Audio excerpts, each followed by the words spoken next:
mundo mudou. E nós precisamos seguir essa mudança, atualizando o conhecimento em grupo para qualificar cada componente do nosso setor. Ele sendo integrador ou fabricantes de soluções para segurança e tecnologias.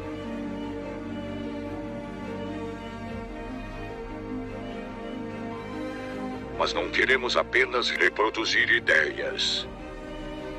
Queremos evoluir. Queremos avançar. Seja parte desse avanço. Seja CD.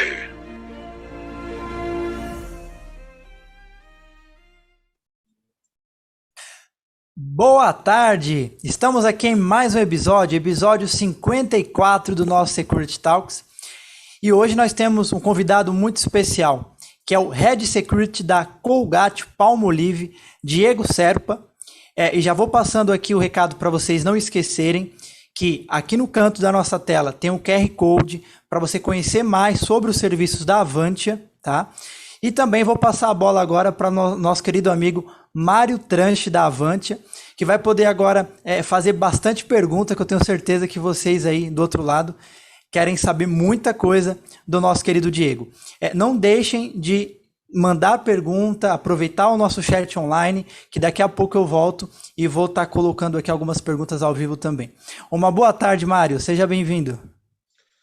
Boa tarde, Rony. Boa tarde, Diego. Tudo bem? Boa tarde a todos aí. Boa tarde a toda a equipe aí da Avantia de São Paulo, a toda a nossa matriz Recife, toda a galera que está acompanhando aí online com a gente.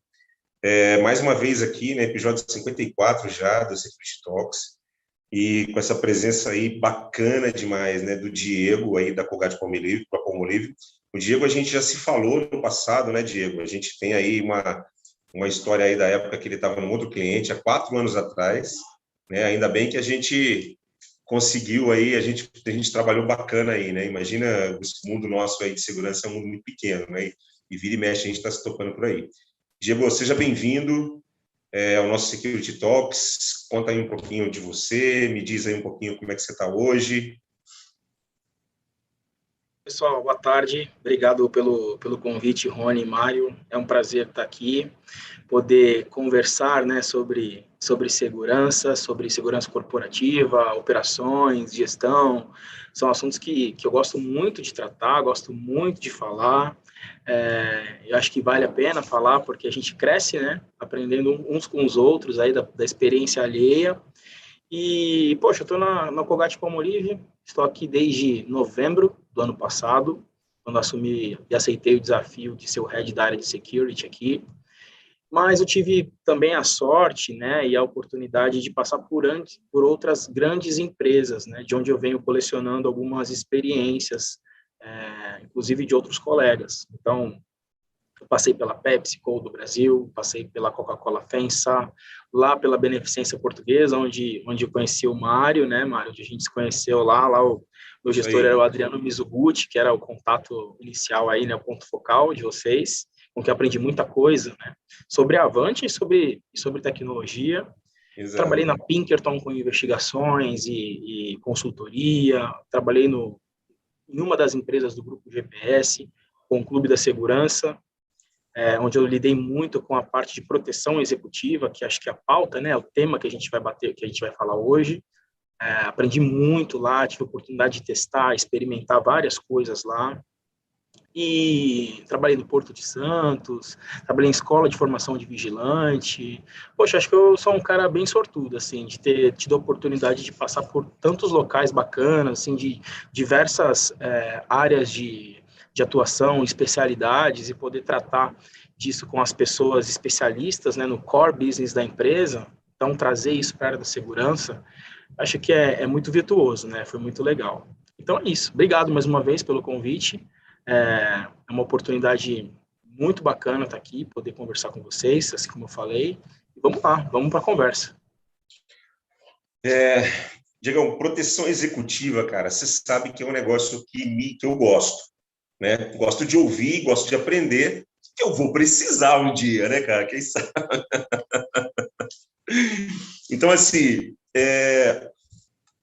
o mundo deu uma chacoalhada, né? Pandemia, afastou um pouco as pessoas e agora está reconectando, né? Está trazendo todo mundo para esse dia a dia, perfil de enxergar essa vida, né? De enxergar as coisas mudou um pouco, né? De uma forma geral. Desafios hoje atuais na proteção executiva de uma forma geral. Como é que você vê isso? Olha só, na verdade, o desafio em proteção executiva, ele começou durante a pandemia, tá? Porque o que aconteceu na pandemia? Assim, porque vamos voltar, na verdade, deixa eu organizar a ordem cronológica aqui, o storytelling. Proteção executiva, quando a gente fala nisso, a gente fala nos executivos que moram no país, que residem no país que a gente está.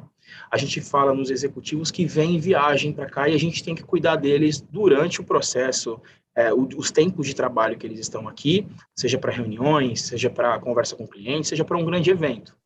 Então, quando a gente entrou na pandemia, o que parou por um tempo foram as visitas dos executivos estrangeiros ao nosso país, porque a gente teve fechamento de aeroportos, né, o distanciamento social, as viagens pararam. Então, esse vértice da proteção executiva, ele caiu, né, esse indicador de quantidade de missões, ele caiu muito, porque as viagens pararam. Mas os executivos que continuam morando no país, né, apesar de pararem de ir para os escritórios, eles continuam gozando das nossas atividades e da nossa proteção. Isso não parou durante a pandemia. E aí, o desafio novo começou na pandemia, justamente por a gente ter essa distância e não ter mais o contato tão próximo com o executivo que ficou em casa. E a gente teve, eu não sei se vocês recordam, a gente teve algumas janelas durante a pandemia. A gente vai flexibilizar, o país vai abrir, o país vai fechar, agora pode viajar, agora não pode. E nas empresas como um todo, eu sempre vou trazer o assunto assim, né, nas empresas em geral, em alguns momentos, os executivos eles decidiram, por questões de negócio, questões estratégicas, até necessidade do negócio das pessoas, fazerem viagens durante a pandemia. E aí, como você proporciona segurança, né, contra a violência, sem pensar na segurança da saúde desses executivos? Quais são os protocolos que nós temos que cumprir e ajudar uma área de saúde, uma área de OHS, por exemplo, a que o processo tenha a sua efetividade e a pessoa consiga voltar para a casa dela tão segura quanto ela chegou aqui no nosso país. Então, os desafios começaram aí. E agora a gente tem a parte da flexibilização, open doors, né? As portas abriram novamente.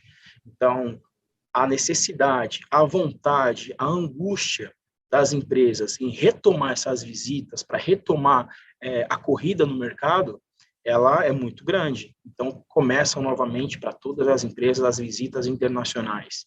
Então, o desafio começou, a nossa maneira de praticar a segurança executiva, ela precisa todo dia, a todo momento e a cada missão se sofisticar também. E o desafio é no planejamento, o desafio é na execução, o desafio é na capacidade de improvisação quando necessário for, para que o nosso cliente, né, o nosso executivo, ele tenha uma boa experiência sobre o nosso trabalho. Tá. Você falou um negócio importante, você falou executivo nacional e estrangeiro, né? E ainda existe executivo júnior, pleno e sênior, né? Então, assim, existe diferença de informação que se avalia para uma ação, para tipos, né? Para nacional ou estrangeiro, e existe diferença nesse planejamento ou sempre que há alguma demanda, né, de um trabalho relacionado a isso, ele tem um protocolo independente do executivo em si, ou que vale é aonde o cara vai, né, por onde ele passa e tudo mais. Como é que é mais ou menos isso? É um critério quase que subjetivo e a gente tem que ter muita sensibilidade na hora de avaliar. Quando a gente fala em proteção à vida, isso não pode ter distinção. Acho que todos os níveis de funcionários dentro de uma empresa, eles são importantes tanto um nível quanto outro nível. São todos importantes igualmente. O que muda, né? A regra que faz mudar esse jogo é o tipo de agenda que esse funcionário, esse executivo, ele vai cumprir. Qual é o nível de importância para uma coisa que eu falo muito, que é a continuidade dos negócios. Então, assim, o quanto o negócio depende daquele executivo para ele ter continuidade e continuar tendo uma cobertura de continuidade para toda a população, né? Para toda a população da empresa. O quanto a empresa depende daquele executivo. Então, são dois vetores que são muito importantes na hora de considerar as prioridades, né? E todas as decisões que a gente tem que fazer dentro de um trabalho de produção executiva. Dentro de um evento, por exemplo, os executivos ele têm um nível de proteção porque a agenda é diferenciada.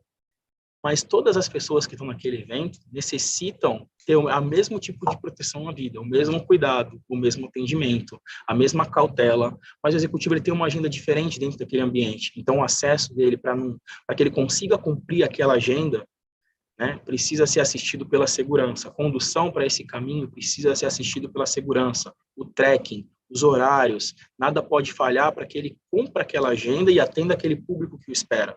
Então, falando em vida, em proteção contra a violência, todos merecem o mesmo nível. Mas quando a gente fala em agenda, os cuidados são diferentes justamente para o cumprimento dela. Tá. E aí, partindo disso, né, até era uma curiosidade que eu tinha, a gente até falava aí nos bastidores, né? Não existe um papel da segurança, né, para proibir, né? Você tem que ser praticamente transparente aquilo que acontece, né? Você não pode virar talvez para um executivo e falar assim, cara, você não vai em tal lugar, né? Eu acho que não funciona mais ou menos assim, né? E para isso, lógico, para manter isso tudo correndo, você deve ter aí, né, maneiras, né? Ou os gestores que trabalham com isso têm maneiras de ter aí vários suportes, né? Outras empresas participando, outras mecanismos, né? Você não deve ter um veículo guardado só para isso, né? Você deve ter maneiras de buscar isso fora, né? Mais ou menos isso, né? Até que antes de continuar na conversa, até queria falar o seguinte, eu estou aqui, lógico, a gente está batendo um papo, a maneira que eu gosto de trabalhar, os aprendizados que eu obtive ao longo da minha carreira, mas, obviamente, tem muita gente que também faz do mesmo jeito que eu, acho que isso não é uma autoridade só minha, né, de fazer dessa maneira, não é um método meu. Então, queria até reconhecer as pessoas também que trabalham com proteção executiva, né? Não sou o dono de nenhum segredo. É isso que eu queria falar antes, né? Mas, assim, tendo a oportunidade de falar um pouquinho, né? E vocês me chancelando dessa maneira, agora continuando na sua pergunta, sim, hoje o conceito de proteção executiva, ele muda bastante, porque o perfil do nosso executivo mudou muito. Então, assim, qual que é a diferença? Eu fui militar do Exército também, não fui da Polícia do Exército, né, que é a nossa tropa especializada em promover a segurança de autoridades. Mas conheço muitos amigos e aprendi muito com eles também. Então, a principal diferença entre você fazer a segurança de uma autoridade, de um executivo, está justamente nas regras de engajamento e na doutrina que você vai aplicar isso. Vou exemplificar. Dentro de uma proteção de autoridade, tem um esquema que, primeiramente, ele é muito robusto. Ele tem muitos meios para atuação, muitas ferramentas, muita gente para promover aquilo, e eles utilizam de um artifício que é a autoridade. Então, de restringir vias principais públicas, de ter um acesso privilegiado, eles utilizam desses recursos da autoridade, né? Normalmente, e aí já vou entrar num ponto que é um ponto fora da curva, a autoridade, ela cumpre a agenda prevista, né, pela segurança de autoridade. A proteção executiva, não.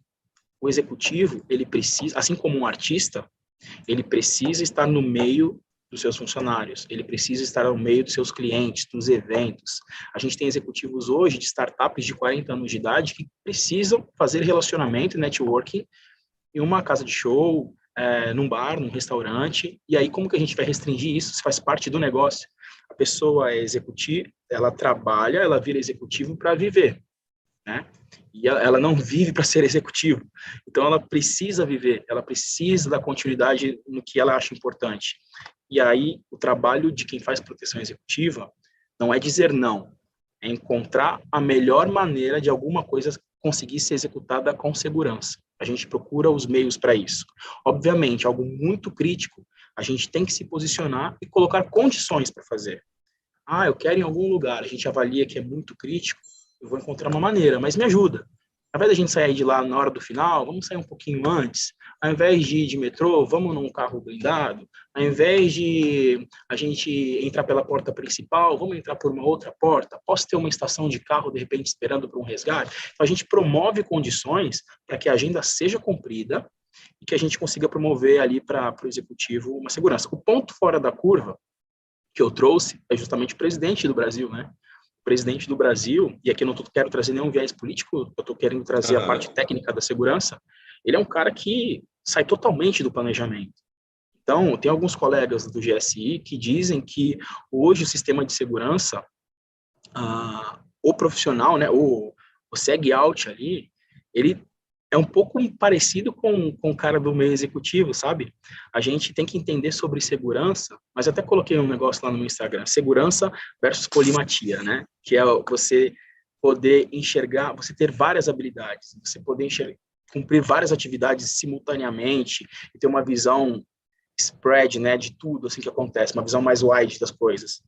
Então, eu vejo que tem essas diferenças, né, dentro do mundo público e do mundo privado, e esses perfis, né, de executivo. Então, por isso não dá para fazer, é alguma coisa que a gente tem que ter receio com isso, porque ele precisa dar continuidade na agenda dele. Ou dela.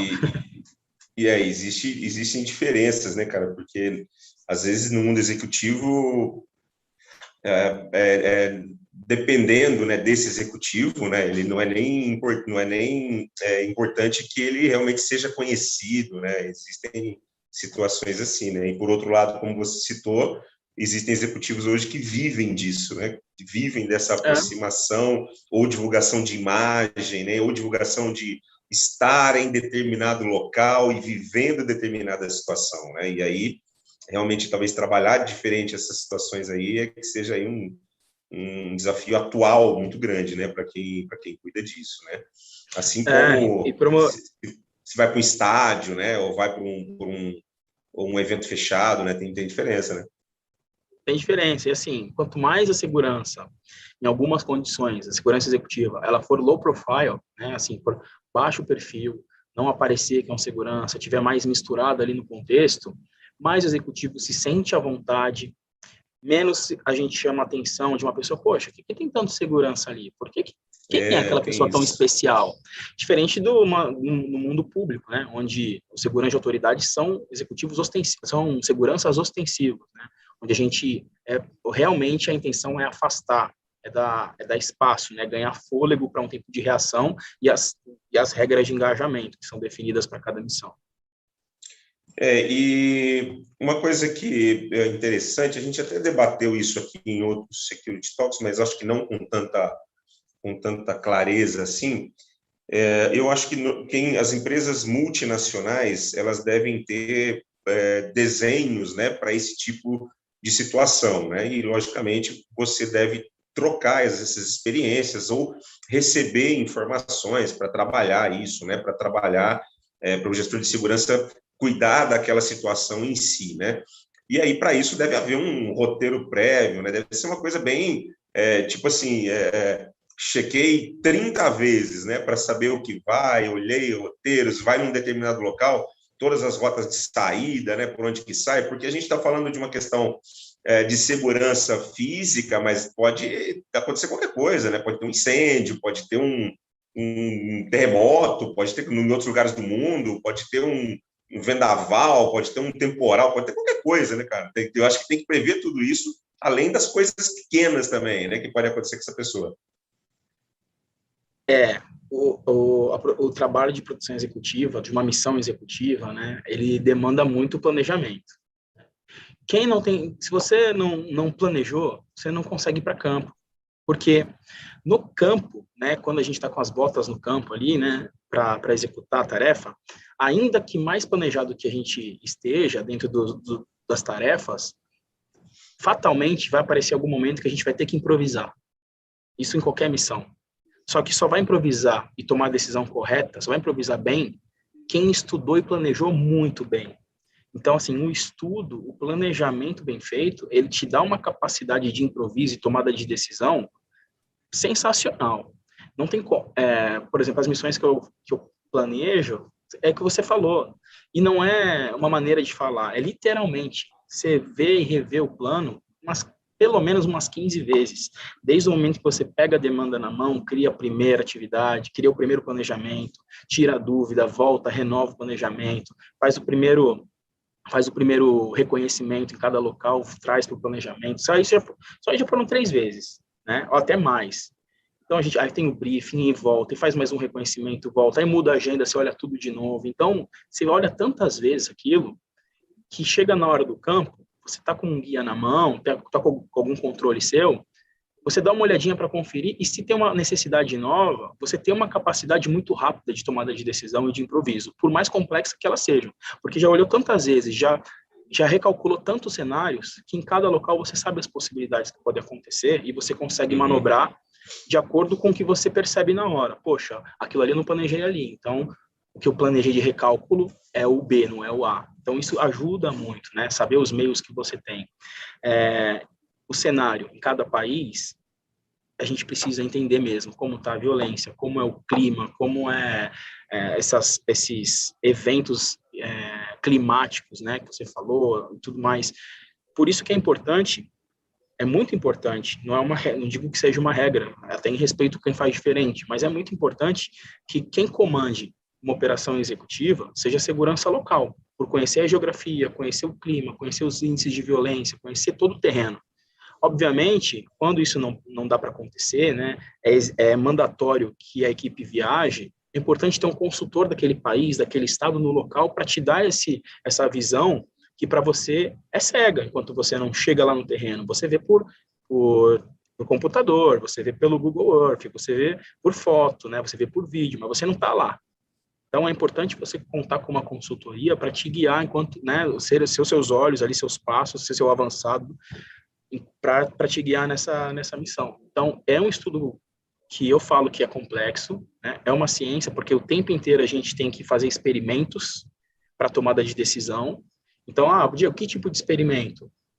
Conhecer os veículos que você vai utilizar, fazer teste de direção com os motoristas, experimentar rotas, ver os locais de hospedagem, ver os locais de visitação, ver os locais de evento, conhecer os hospitais, testar os trajetos no tempo, o aeroporto, onde é a saída. Então, é uma ciência, porque você faz estudos científicos, você faz experimentações, e é um negócio que é muito dinâmico, né? É muito dinâmico. O planejamento ele é tão extenso, tão complexo, né? E lento, e quando você está com o pé no campo ali, começa a atividade 6 horas da manhã, às vezes, aí você vai olhar, caramba, já é 2 horas da tarde, já passou tão rápido, não consegui nem aproveitar, né, o negócio aqui. Então, precisa muito planejar, conhecer os ambientes, conhecer as ferramentas.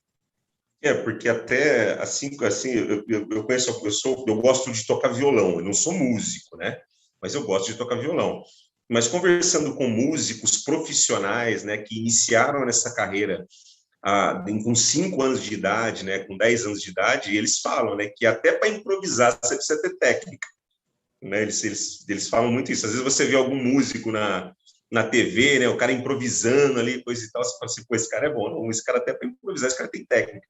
Então, eu imagino, mais ou menos uma coisa assim, né, para você, naquele momento em que você apareceu ali, alguma coisa que não estava realmente prevista, né, você toma uma decisão baseado, né, em uma situação estudada, né? Eu imagino que deva ser mais ou menos dessa forma, né? Porque imagina você, não vamos tomar uma decisão aqui, imagina não sabe o que tem atrás daquela porta, né? Fica complicado. Então, eu imagino que realmente deve ser um desafio grande. Tem que saber o que você está fazendo e estar preparado, né? Eu também toco violão, gosto de brincar. E aí, tá fazendo essa comparativa, você falou, poxa, você pega uma música que o tom é em Ré maior. Se você não conhecer o campo harmônico, você não consegue tocar sem ler. Sem ler, você não consegue. Agora, você já ouviu a música uma vez na rádio, sabe que ela é em Ré maior. Né? Na rádio, olha eu, hein? Não sou tão antigo assim, hein? Na rádio foi bravo. Você ouve uma música no Spotify lá, umas 2, 3 vezes. você sabe que o tom dela é Ré maior. Você conhece o campo harmônico, sem ler você consegue saber que depois é um Sol, saber que depois tem um Lá, saber que depois tem um Si menor. Você consegue intuitivamente tomar essas decisões e achar um acorde muito próximo, né? Ou exatamente aquele acorde. E é exatamente assim na segurança. Quando você vai para o terreno, faz o reconhecimento, ou tem um time que faz um reconhecimento e fala a mesma língua que você. Na hora, quando toma uma decisão diferente, o executivo, não vou mais fazer isso, já está muito claro, entendeu? Talvez você não pare o carro bem na frente dele, você para na rua do outro lado, mas está naquela saída. Então, é muito importante fazer esses testes, né? Você falou de rádio, né, cara? Mas eu não sei se você ficou fazendo play hack ali para gravar a fita cassete na rádio e torcendo para o cara não botar propaganda no meio. Verdade, né? Caramba. Não cheguei a fazer. Quase, acho que eu peguei a época de fita cassete, mas logo virou para CD. Eu sou novo, tenho 35 anos, peguei um pouquinho. Pô, peguei demais, cara. Transamérica, ao vivo. Peguei muito, tinha show, você ficava torcendo para o cara não botar vinheta, isso estragava a gravação. Olha só. E aí existe uma outra coisa importante, cara, você falou tudo isso, né? Então, além de você pensar, né, além desse gestor que cuida, né, pensar nisso, ele tem que pensar se der errado, né? Então, por exemplo, aconteceu um acidente de veículo, um acidente de carro, você está andando ali com o pessoal, veio alguém, né, alguma coisa assim, bateu, o cara se machucou, você tem que pensar no resgate, né? Como é que você vai fazer, o hospital mais próximo, tudo isso planejado, né? E situações corriqueiras do dia a dia também, né? Você trata, então o cara sujou a camisa, esqueceu o paletó, essas coisas, isso aí entra no trabalho de um gestor também, não? Para isso, não? De um trabalho de acompanhamento de um executivo? Sim, acho que o plano de contingência, né, as contingências operacionais e táticas ali, faz parte do planejamento. Promover segurança, a gente tem, minha maneira de pensar é que a gente tem que parar de pensar somente na violência, prevenir somente a violência. Eu entendo que a gente tem que prestar um serviço de excelência. Então, pensar em muitos detalhes, né? Um serviço quase que de hostess, de concierge, de um serviço completo. Então, dar a condição do executivo, pensar na imagem do executivo, no conforto, no desconforto, né, emocional, e nas possibilidades de erro, ou de emergência, ou de incidente, ou de acidente, faz parte do nosso planejamento. Então, a gente tem que estar preparado. Nisso, o Exército me ajudou demais, né? Conhecer como que eu planejo os meios para uma missão, seja ela de proteção executiva, de autoridades, que eu não trabalhei assim no Exército, mas até mesmo para um combate em campanha, né? Então, eu sou de soldado de infantaria, e aí na infantaria, o soldado de infantaria, ele aprende a dividir na mochila dele o material, dividir em kits. Então, tem o kit de conservação e manutenção do coturno, do pé, tem o kit de manutenção do fuzil, tem o kit de higiene, tem o kit de primeiros socorros, e eu trago isso para minhas atividades. Então, a gente está preparado com o kit de primeiros socorros, kit de higiene, mas o kit de higiene não é para mim. O kit de higiene é para o meu protegido. Tá? É um kit mulher, que as mulheres podem precisar, um kit criança, uma troca, uma muda de roupa. Mas qual o tamanho? O tamanho que vai caber, que eu já conheço quem é a pessoa. Então, a gente precisa ter esses pequenos preparos que vão ser diferenciais numa emergência. A pessoa talvez nem te agradeça, no modo geral, né? Pode ser um artista. Não é o caso, né? A pessoa não percebe, às vezes, que aquilo é um cuidado a mais. Mas eu gosto de pensar, eu já falei isso uma vez, que quando a pessoa vai embora e fala assim, caramba, o atendimento foi tão tranquilo, esse tranquilo quer dizer muita coisa. Caramba, foi tão ajustadinho, e isso quer dizer vários outros detalhes que ninguém viu, mas a gente fez a mágica acontecer e não contou a mágica, sabe? O pessoal só viu, só se encantou, bateu palma, e o mágico sou eu, não vou revelar o meu segredo para o executivo, porque ele não tem que pensar nisso. A gente vê, por que tem uma visita estrangeira? Porque a pessoa precisa sair lá de onde ela estiver, pegar um avião, ou um carro, um trem, enfim, vir para o Brasil, no nosso caso, e tem uma série de atividades que ela precisa ter performance para voltar, de repente, para o país que ela veio e tomar decisões para alavancar a empresa, para acelerar a empresa. Só que aí, quando ela vem para cá, ela tem uma inquietação com o ar-condicionado do quarto dela. Aí ela tá na rua, quer ir no banheiro, não tem um kit para ela ir no banheiro, e ela fica segurando o pipi ali e acaba dando um acidente. Aí, quando chega a algum lugar, tem uma pessoa que fica incomodando ela o tempo inteiro. Meu, ela já pegou uma viagem, ela já tá cansada. Cara, sério que ela tem que se preocupar com isso? Em pegar um táxi para algum lugar, qual o trajeto que a gente vai fazer, é perigoso aqui ou não? Não tem que se preocupar com isso. Esse trabalho é meu. Meu que eu digo, assim, do meu time. Graças a Deus eu tenho um time muito, muito profissional, né? E esse trabalho tem que ser nosso. A gente fala o seguinte, se a gente estiver tranquilo, tá errado. Quem tem que ficar tranquilo é o visitante, é o executivo. A gente não tem que passar angústia, não é isso que eu quero dizer nesse comentário. Mas eu digo, a gente tem que estar o tempo inteiro atento, o tempo inteiro alerta, sem subestimar, né? Sempre alerta.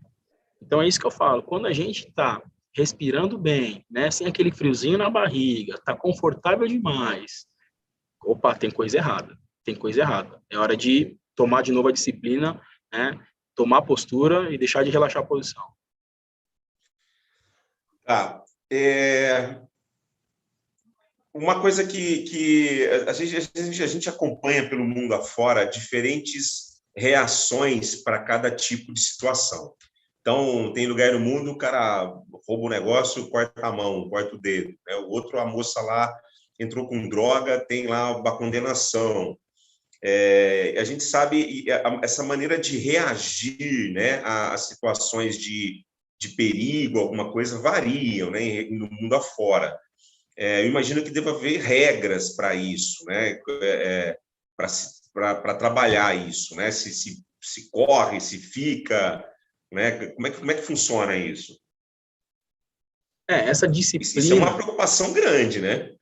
Total, total. E a maior insegurança, ou a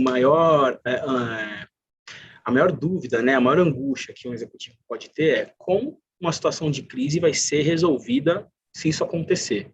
Como que as pessoas que estão aqui comigo vão lidar com isso, né? E essa disciplina, que a gente chama de regras de engajamento, tá? É fundamental ser alinhada no planejamento e no briefing. Isso precisa estar muito claro com a equipe. Isso precisa ser um autocomandamento. Não deveria precisar de uma ordem para as pessoas saberem o que deve ser feito. Então, isso deve ser muito bem briefado nos planejamentos e no briefing da missão. O cara também não pode agir da cabeça dele do nada. Não pode, não pode. Existem níveis de tomada de decisão. E algumas coisas que as pessoas pensam que foi uma tomada de decisão, já foi uma regra de engajamento que já foi briefado anteriormente. Então, já está na memória muscular do cara, fazer aquilo naquela hora. E aí, o que vai ditar isso? Muitas coisas vão ditar como serão as regras de engajamento. Por exemplo, a lei do país, como que é. O que fala uma lei do país no caso de violência, no caso de acidente, tem que parar, prestar socorro, no caso de grave ameaça, como que a gente faz? Responde, não responde? Então, as leis do país é um vetor que a gente tem que prestar atenção. A posição e o comportamento da empresa no mercado, no mundo, a imagem da empresa é um outro vetor que a gente tem que tomar cuidado na hora de definir as regras de engajamento. A criticidade do local que a gente vai entrar, que a gente vai trabalhar, o cenário, é outro vetor que vai ditar as regras de engajamento. A sua capacidade operacional, os seus meios, o material que você utiliza, também vai condicionar suas regras de engajamento. Então, tem alguns vetores que eles vão te ajudar a criar isso.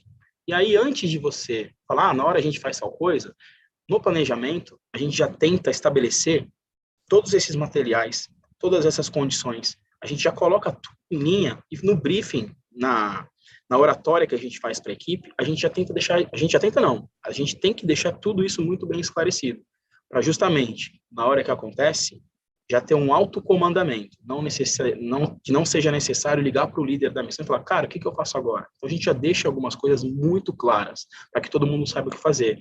Poxa, teve um acidente, o que a gente faz? Pega o cara com as coisas dele, coloca no carro backup, vai embora e fica no local para desembaraçar o acidente, né? É um caminho. Ah, não, vai embora, não para no primeiro posto com segurança e lá a gente faz o contato e pede o resgate. Não sei. Ah, não, responde, se for uma segurança armada, responde tiro se receber tiro. Não sei. Então, cada operação, cada empresa, cada líder, cada país tem que realmente, de fato, fazer esse trabalho que você comentou, Mário, muito bem colocado. Parar, entender quais são as variáveis e dali construir as regras, a disciplina das regras de engajamento, na comunicação, se tiver um pirata na rede de comunicação. Então, tudo isso a gente tem que pensar. Boa. Ô Rony, tem alguma pergunta aí da galera, não? Vamos lá. Ó, nós temos aqui uma pergunta que é do Henrique, né? Diego, quais são as características mais importantes de uma proteção executiva? Boa, obrigado, Henrique, pela tua pergunta aí, muito importante, obrigado por participar e por estar interessado aqui na nossa conversa. Tomara que um dia a gente possa conversar junto e aprender alguma coisa também da tua experiência, cara, obrigado.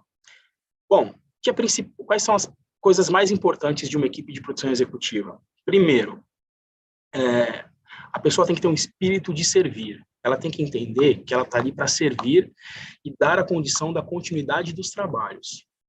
Tem que ser uma pessoa que respeita as regras, né? A equipe tem que ser uma equipe muito bem comandada. Ela precisa receber comandamento.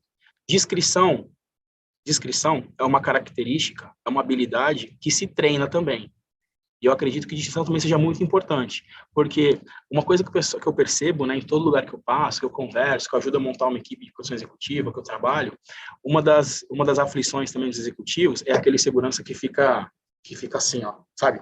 Que fica no canto da parede, falando no pulso, falando no ouvido, assim, com aquela... Todo mundo sabe que o cara é segurança. A gente vê isso até alguns estabelecimentos, né? Aquele segurança que é o segurança velado, que ninguém deveria saber, mas o cara tá de calça camuflada, camisa operacional, o corte de cabelo já denuncia que o cara e aquele fiozinho, e o cara... Então, isso tudo denuncia. Então, acho que a descrição também é algo que é muito importante e pode ser treinado também, né? Normal a gente ver uma coisa no filme, pensar e querer fazer igual, então pode ser treinado. Então, assim, dentre tantas características, Henrique, eu acredito que essas são umas das mais importantes para você poder trabalhar de forma operacional. Para planejar, eu vejo outras características. Para ser um líder, um comandante que opera, que monta, que constrói as operações de missão e produção executiva, tem que ser uma pessoa, do meu ponto de vista, muito meticulosa, muito caprichada, muito sistemática. Não sistemática ao ponto de não mudar um planejamento de maneira nenhuma, porque acho que as necessidades, elas muitas vezes sobrepõem aos planos, mais meticulosa e sistemática no sentido de fazer os planos muito bem estruturados, muito bem sistematizados, muito bem organizados. Tem que ser uma pessoa que tenha uma comunicação muito leve, e uma comunicação efetiva, didática, né, que não tenha problemas em explicar o porquê das coisas, deixar tudo muito bem esclarecido, muito bem claro, né, e tem que ter know-how. Então, precisa estudar, participar operacionalmente de várias missões e ter esse capricho, porque uma coisa importante, eu já fiz alguns trabalhos de produção executiva como consultor, como aquele cara de campo que vai e faz quase tudo.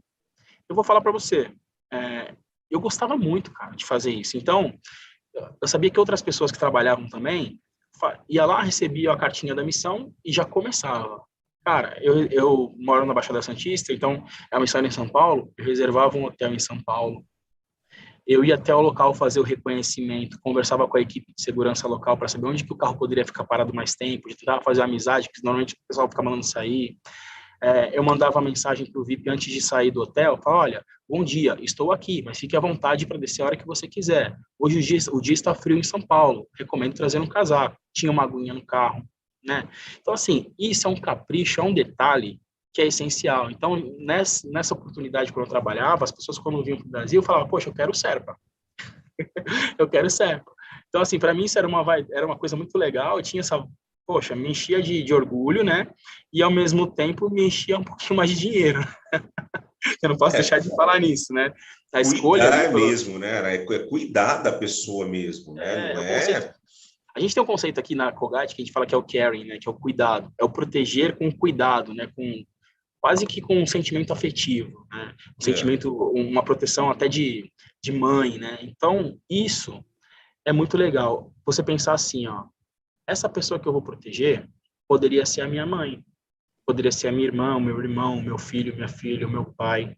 Então, já que eu tenho a habilidade e as condições de promover uma técnica de segurança mais elaborada, por que não também colocar esse tempero de um cuidado esse quase que familiar. Acolhimento, né? Acolhimento, a palavra Acolhimento, acolher, né? O cara vem lá de fora, muitas vezes, eu trabalhei com telecom muito tempo, né? E a gente recebia, na época, o pessoal da AT&T aqui no Brasil, o pessoal de outras grandes companhias de telecom do mundo, né? E eu já cheguei a falar com pessoas que me perguntavam se precisava trazer água para beber aqui, né? Então, a pessoa não conhece mesmo, né? Tem gente que não... A gente está no mundo, já faz um tempo isso, né? Lógico, não vou falar quanto tempo faz, já faz um tempo. Hoje em dia, logicamente, com essa não tinha internet ainda, olha só, hein? Então, mas hoje, com esse negócio da internet, que é muito mais fácil. O cara não sabe, ele pesquisa, mas na época o cara perguntava, né? Aí imagina você receber uma pessoa, né, que está com um certo nível de ansiedade por não conhecer, mas com um acolhimento, né, junto com essa questão de segurança. Faz uma diferença muito grande, realmente, né, na prestação do serviço e na maneira como a pessoa vai reagir se ela precisar receber de você, com certeza, ali um comando, né? Porque pode chegar em algum momento que você pode virar para aquela pessoa e falar assim, cara, não entra aí. Pode acontecer, né? E aí ela vai olhar e falar assim, pô, o Serpa tá cuidando de mim desse jeito, ele tá falando para mim a verdade. Então, criar essa relação de comprometimento, né? De respeito, baseado em acolhimento e nessa maneira toda que você disse que constrói, né? Que é construído pela equipe, é fantástico, cara. Tem que ser. E a gente tem que saber também, tem que ter disciplina nessa construção, porque a gente não pode confundir as coisas. Não é porque eu trato assim que eu posso esperar ou devo esperar uma reciprocidade na mesma qualidade. O guarda-costas, né? Exatamente. Então, tem que ser algo muito genuíno, essa entrega. Eu acredito nisso. Tem gente que pode ver aqui a nossa conversa e falar, pô, o Serpa tá viajando, cara. O Serpa tá muito inocente nesse pensamento. Quem trabalha comigo sabe que é assim que eu trabalho, né? Eu gosto de entregar esse a mais. E muitas vezes, a empresa pela qual você está trabalhando, a consultoria pela qual você está trabalhando, ela não vai te dar todas essas condições que você quer oferecer. Aí você tem que pensar, vale a pena investir nisso? É o nível do meu serviço que eu estou mostrando? É a minha qualidade de serviço? A coisa que eu tenho para falar para todo mundo aqui é, para mim, sempre valeu a pena. Sempre valeu a pena. Então, eu não deixo de fazer diferente disso. E se eu puder dar um presente para alguém, né, uma joia que eu tenho, é essa. Valorize seu trabalho, valorize seu trampo, né? Não fica esperando que alguém, eu vou dar esse cash a mais para ele poder comprar esses recursos e aplicar ali. Cara, eu não espero por isso. Se tiver, pô, que legal. Se não tiver, meu trabalho não vai deixar de ser feito por causa disso. Muito bom. Rony, tem mais alguma pergunta aí dos nossos telespectadores aí, não? Olha, o pessoal está comentando bastante. O Flávio Rocha, por exemplo, falou que só na primeira resposta que o Serpa fez, aqui nos deu, já valeu a pena o like. Então, vamos aproveitar que agora a audiência está maior. Estamos com 15 likes, vamos subir esses likes e vamos clicar aqui do nosso lado direito, para você que está aqui assistindo no YouTube, no nosso QR Code, para você poder conhecer mais serviços sobre a Avantia. Vamos de pergunta. O Henrique, de novo, o Henrique está aqui bastante participativo. O pessoal falando muito de cuidar das pessoas, que é um propósito, né, Serpa? Então, eu acho que é muito legal isso que você falou. Mas o Henrique, em específico, ele fez uma outra pergunta. Neste ano de eleição, existe alguma estratégia diferenciada para os candidatos à presidência, por exemplo? Olha, Henrique, eu vou te falar de coisas de colegas que eu tenho, né, no GSI e tudo mais, né, na BIM. Então, assim, tem sim, tá? Tem uma promoção de segurança diferenciada. Até porque, vejam só, a gente nunca tinha tido, mas hoje a gente tem, né, um caso real de tentativa de assassinato a um candidato à presidência da República. Isso pode se repetir, obviamente. Mas mesmo antes, quando nós não tínhamos histórico, já era promovido um tipo de segurança diferente aos candidatos, aos principais candidatos. Porque isso influencia uma tentativa que passa a ser uma efetiva crime de morte, isso impacta na continuidade dos negócios. Diego, que negócios? Se fosse numa empresa, na continuidade de produção, distribuição, vendas, enfim, serviços. Dentro do governo, qual continuidade do negócio que isso impacta? Nas próprias eleições, né? Nas próprias contingências, nas próprias... Quem vai repor aquele candidato? Então, isso muda toda a imagem, todo o esquema de governo, todas as decisões das pessoas nas eleições. Então, é algo crítico. A gente sabe que há muita informação e há muita desinformação, há muita inteligência e há muita desinteligência, contra-inteligência também, desinteligência é outra coisa, e há muita contra-inteligência também. Então, quantos candidatos frequentam o mesmo hotel, como que é o esquema na segurança do hotel, mais a segurança de um candidato, de outro candidato, mais aquele local que vai frequentar, a comunidade que vai receber, quem é a favor e quem não é, que tipo de manifestação pode fazer em relação àquele candidato, né? No hotel que ele vai ficar, a imprensa, a mídia fotografando algo planejado, uma manifestação contra. Então, o nível de proteção executiva ele não se restringe apenas à parte tática, operacional de campo.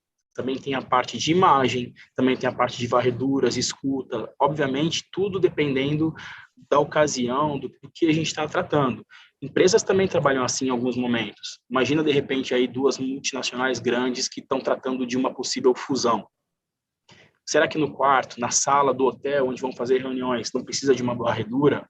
De repente tem alguém querendo pegar essas conversas antes, soltar na mídia para frustrar essa fusão, um outro concorrente que está com medo do empoderamento da empresa. Assim, cada cenário, você precisa fazer um estudo para cada situação, tomar as decisões e criar planejamentos e conhecer as ameaças para cada situação. E nas eleições... Não é diferente. O pessoal trabalha muito, bicho. Não é brincadeira, não. O pessoal trabalha bastante, bastante. E é legal, eu gosto, porque eu não participei, mas depois nas conversas eu acabo aprendendo com eles. Bacana. Ô Diego, aproveitando esse gancho, tem alguma orientação que vocês costumam passar para o executivo? Porque você falou da orientação interna, né, de vocês. Mas nesse meio tempo que você recebe ele, que você faz ali a recepção, tem alguma coisa básica ali que você já fala para ele ficar de orelha em pé e se ele perceber algo diferente, te comunicar? Sim, olha, é muito difícil, não digo difícil, talvez não seja a palavra certa, mas é muito complexo, a gente conseguir de imediato a confiança do executivo. Quando a gente fala em segurança, ou em algumas necessidades especiais, não necessariamente emergência, ter a abertura de qualquer pessoa, cara, é raro. Por exemplo, a gente tem um problema, a gente quer ir no psicólogo. Você chega lá e já sai falando tudo o que você quer? Você vai resistindo, porque você precisa criar um vínculo ali de confiança. Então, trazendo isso para o mundo da produção executiva, é igual. Um executivo falar, poxa, você é o gerente, é o líder da segurança? Vem cá que eu vou te falar tudo e como eu vou me comportar. É raro isso. A gente precisa conquistar isso. Quais são as maneiras da gente conquistar essa confiança, esse nível de confiança? Eu enxergo que, a gente sendo muito leve nas nossas comunicações, no nosso diálogo. A pessoa vem para cá, ou a pessoa é daqui, o que ela menos quer enxergar nos seus olhos é o pânico. Então, quando a gente leva terror para essas pessoas, a gente não ganha a confiança delas. E aí está um erro fatal dos profissionais de segurança. Muitas vezes, para conscientizar, a gente não percebe. É tão natural para a gente falar de violência, falar do crime, falar das coisas que acontecem no Brasil, porque a gente estuda essa matéria, que na hora que a gente vai conversar, a gente tenta trazer o executivo para o nosso nível de aceitação, entre aspas, né, dessa situação, que a gente acaba envolvendo ele dentro de um pânico que o cara fala, meu Deus, o que eu estou fazendo aqui? Então preciso ir embora, nem tem que pisar aí. Então trazer essa comunicação de uma forma muito leve, muito didática, isso mostra maturidade e o executivo começa a querer te ouvir mais. Ele começa a se sentir mais confortável em te deixar participar de uma reunião com ele, uma reunião de entendimento dos cenários. Então, esse é um ponto fundamental. Obviamente, você vai preparar ali algumas instruções de segurança pessoal, né, de como a pessoa deve se portar na rua, tipo de dinheiro, tipo de fraudes que a gente recebe. Acho que isso é uma coisa também, uma comunicação que tem que ser bem ilustrativa, bem leve, não de uma maneira que infantilize a comunicação, mas há necessidade de ser uma comunicação leve. E sempre que for colocado alguma coisa dentro da agenda, né? Poxa, eu queria fazer isso também. Eu não gosto de falar não, não dá para fazer. Se no meu interior, né, se dentro lá no meu íntimo, eu não quiser fazer, eu falo assim, poxa, legal, eu entendi o que você falou. Eu tenho 20 minutinhos para dar uma analisada melhor e te devolver essa resposta? E aí eu devolvo de uma maneira já construída. Essa construção, depois que você pediu 20 minutos, você não deu não, lá no subjetivo, ele falou assim, caramba, ele não está dando de supetão para falar não. Ele prestou atenção no que eu queria, levou lá para o laboratório dele, engajou esforços e maquinou ali como fazer, e ele está me entregando algo já polido. Vale a pena eu ouvir e seguir isso daí. Então, tem um trabalho de PNL também, de comunicação, que ajudam a gente a conduzir, né, e manobrar as decisões do executivo de acordo com aquilo que a gente enxerga como melhor possibilidade.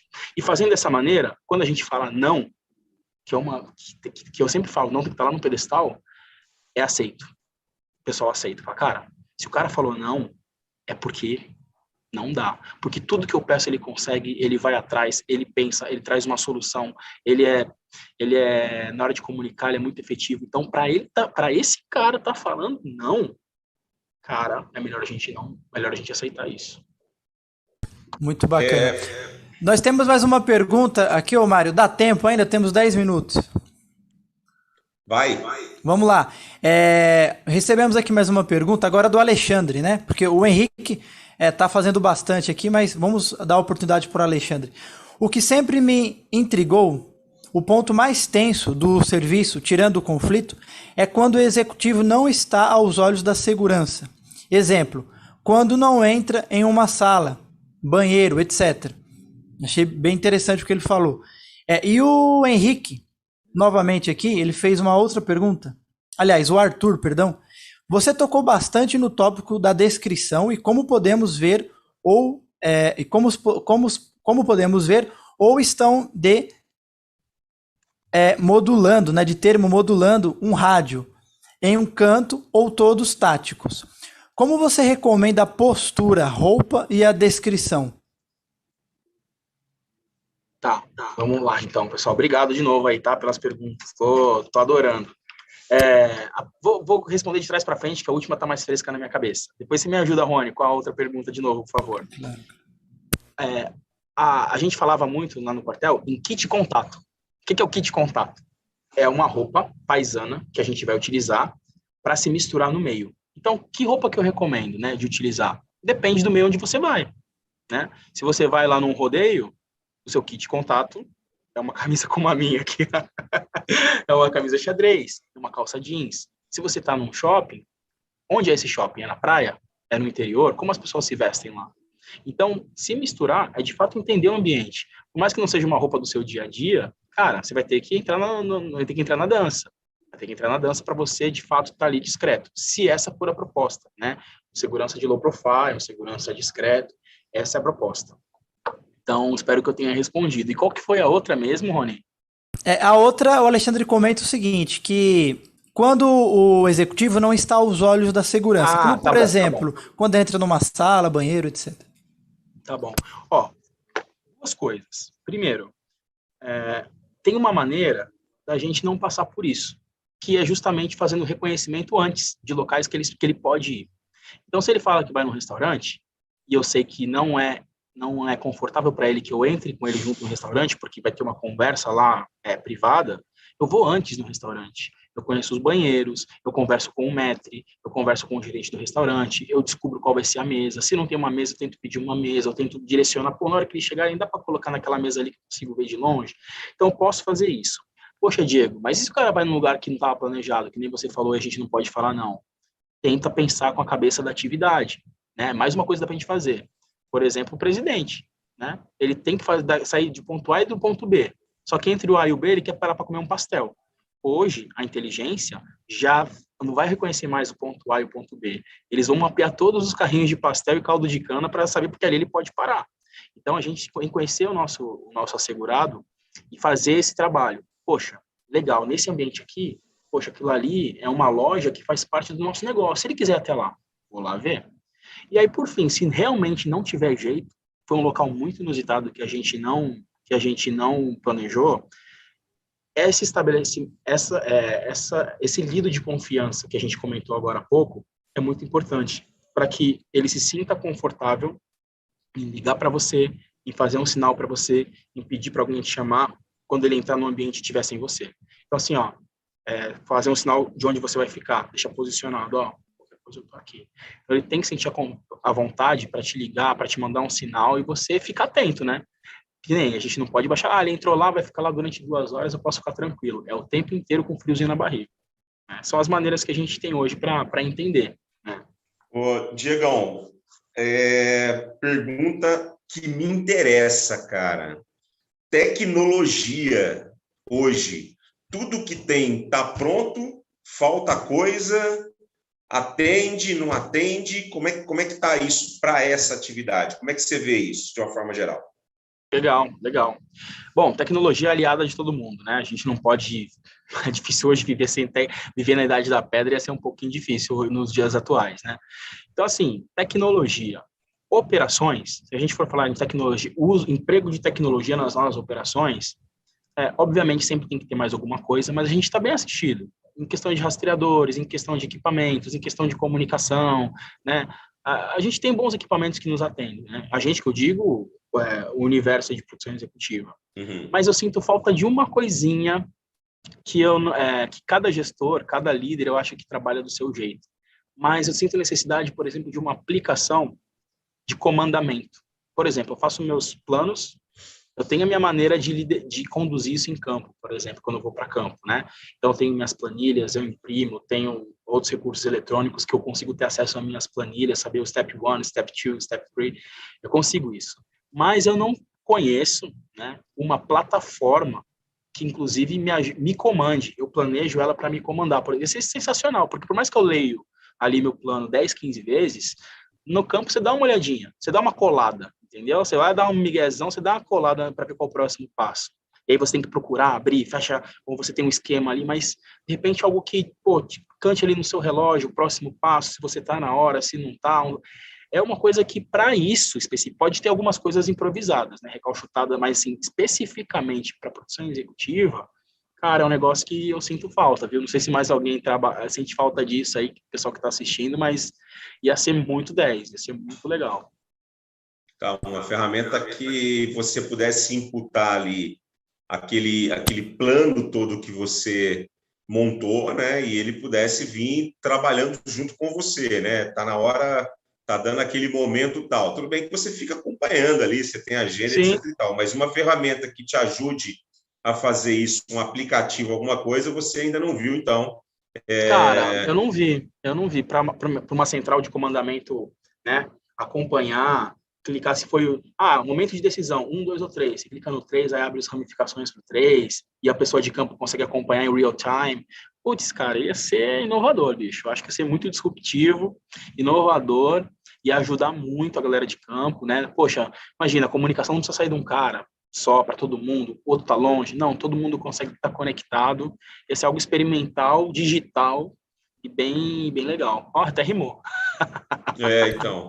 E se pudesse ter integração com algum outro tipo de sistema, né? Por exemplo, se você... É lógico que isso aí, hoje em dia, depende muito, né? Mas se fosse um ambiente próprio, ou alguma coisa que você pudesse ter integração com as câmeras do local, né? Alguma coisa assim também, né? Para abrir esse horizonte de proteção, né? Talvez fosse interessante também, né? Uma body cam, né?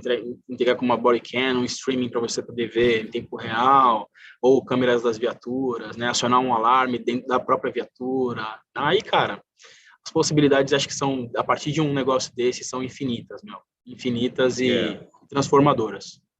Muito legal, Diego, o nosso bate-papo. Pena que a gente está chegando no final, passa tão rápido, né? A gente começa a falar aqui, quando vai ver, já deu o horário. Mas, Mário, eu gostaria que você falasse suas considerações finais aí com o nosso convidado de hoje.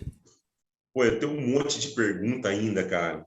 Um monte de coisa que eu queria saber aí. Um monte de coisa que eu tinha vontade de saber sobre isso. Assunto bem legal, cara. Assunto bem vasto, né? E são tantas coisas a se prever, né? E trabalhar. É bem interessante, cara. Parabéns a você e a todos os profissionais aí que se dedicam a isso dessa forma. Muito legal. Agradecer ao Diegão aí pela participação, bom revê-lo, né? Muito bom revê-lo, ainda mais hoje você trabalhando também nessa importante empresa, né? Importante empresa multinacional, né? Um negócio bem legal, cara, ainda mais na posição que você ocupa hoje. Parabéns pelo trabalho, parabéns pela maneira como você encara o trabalho de uma forma legal, de uma forma diferente, de uma forma realmente de cuidar, né? Essa coisa que a gente precisa disso hoje, né? Isso acabou um pouquinho, mas a gente tem aí pessoas que estão com essa posição ainda, né? De cuidar ainda, né? Agradecer mais uma vez ao CT, um abraço para todo mundo aí que está por aí. Diegão está sempre aí convidado, vamos continuar falando aí e tocando essa nossa vida aí. Diz aí para a gente, quando é que você volta para nós para falar com a gente? Beleza, gente. Poxa, obrigado aí pelas palavras, obrigado a todo mundo que está assistindo. Gostaria muito de ter a oportunidade de conversar com cada um de vocês e aprender com vocês também. E que nem você falou, né, parabenizar todos os profissionais de produção executiva, porque isso tudo que eu trouxe aqui hoje, eu não trouxe da minha cabeça, eu aprendi com cada um deles, né? Então, sou muito grato a ter tido essa oportunidade de aprender com eles e poder fazer, acredito, um bom trabalho, e agradecer ao meu time que tem sido também sensacional na construção disso junto comigo.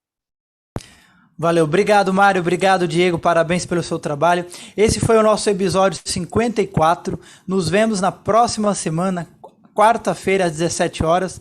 Um grande abraço e até lá.